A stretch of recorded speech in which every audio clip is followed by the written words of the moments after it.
Here, there, and everywhere from the best loved stories of Sudha Murty. At that time, my daughter Akshata was a teenager. By nature, she was very sensitive. On her own, she started reading for blind children at Ramana Maharshi Academy for Blind at Bangalore.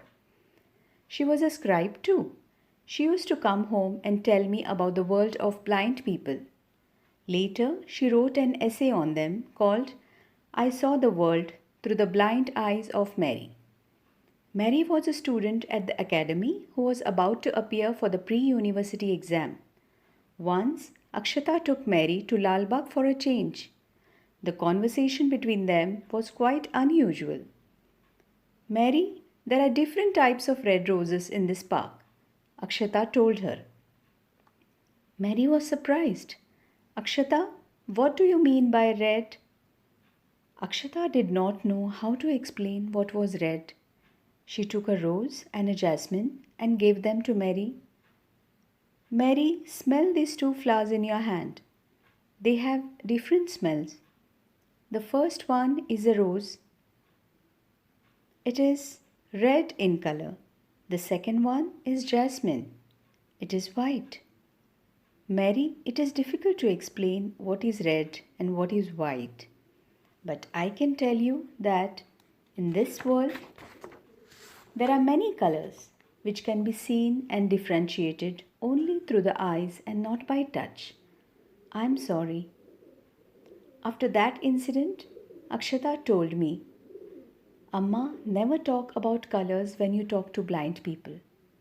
They feel frustrated. I felt so helpless when I was trying to explain to Mary.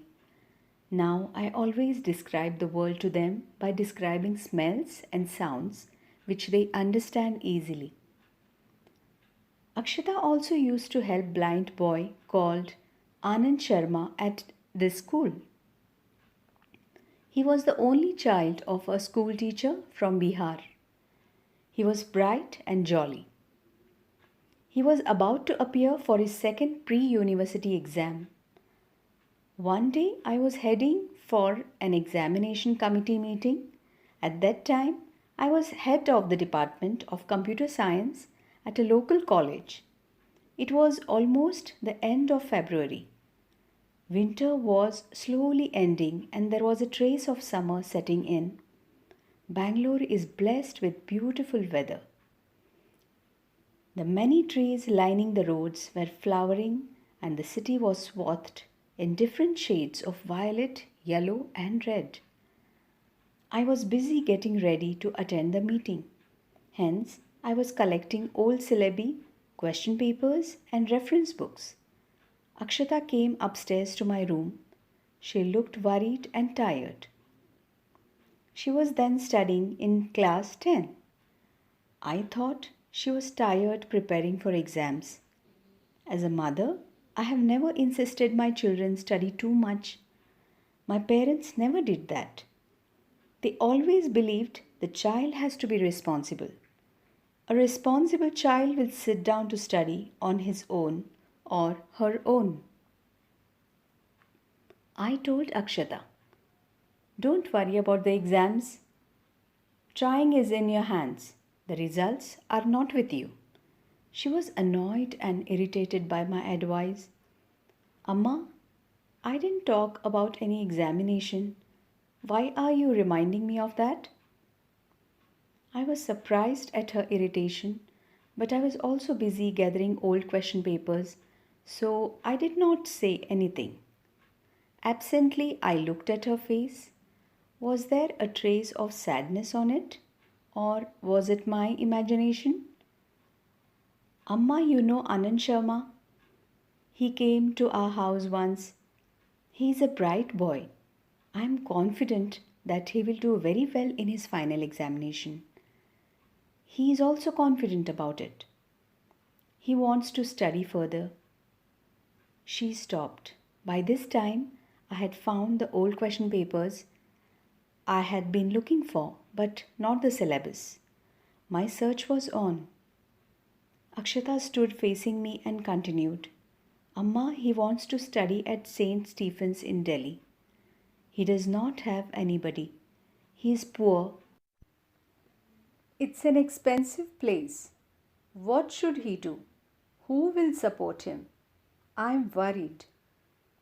It was getting late for my meeting, so I casually remarked, Akshata, why don't you support him? Amma, where do I have money to support a boy in a Delhi hostel? My search was still on.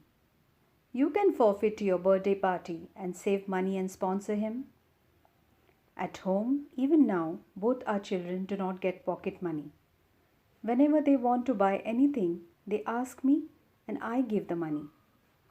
We don't have big birthday parties. Akshata's birthday party would mean calling a few of her friends to the house and ordering food from the nearby fast food joint Shanti Sagar. Amma, when an educated person like you, well travelled, well read, and without love for money doesn't help poor people, then don't expect anyone else to do that. Is it not your duty to give back to those unfortunate people? What are you looking for in your life?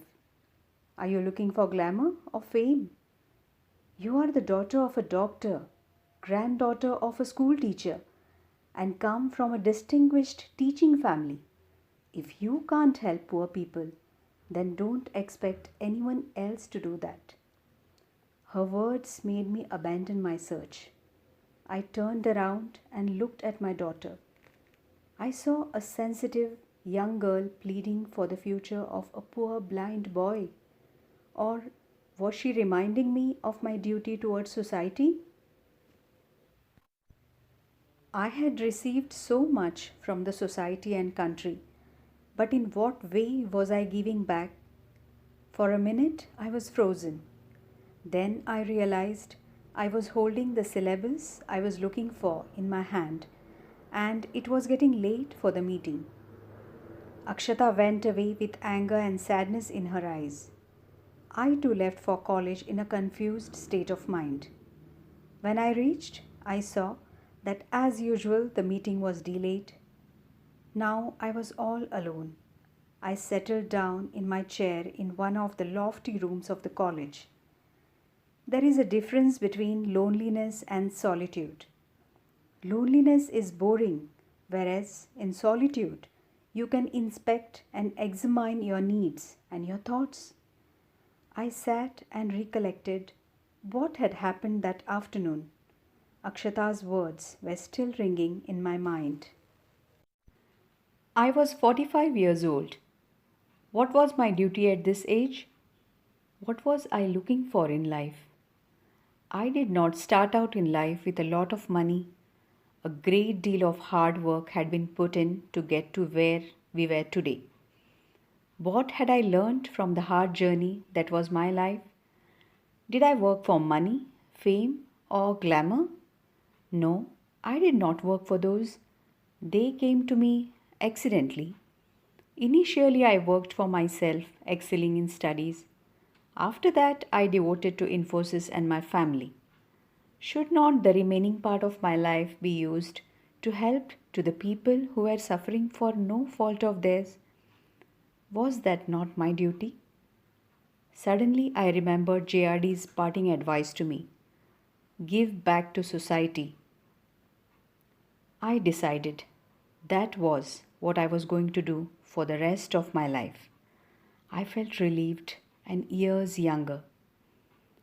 I firmly believe no decision should be taken emotionally. It should be taken with a cool mind and when you are aware of the consequences. After a week, I wrote my resignation letter as head of the department and opted only for a teacher's post. I am ever grateful to Akshata for helping to bring this happiness and satisfaction to my work and life. It means more to me than the good ranks I got in school and my wealth.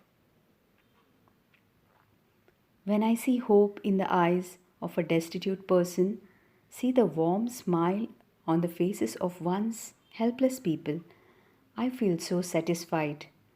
They tell me that I am making a difference. I joined the Infosys Foundation as a founder trustee. The foundation took up a number of philanthropic projects for the benefit of the poor in different states of India. I received many awards on various occasions.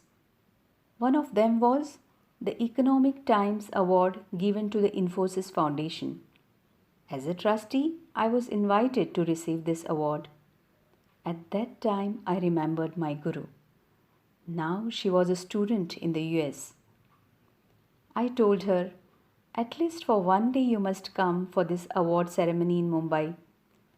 If you had not woken me up at the right time, I would not have been receiving it today.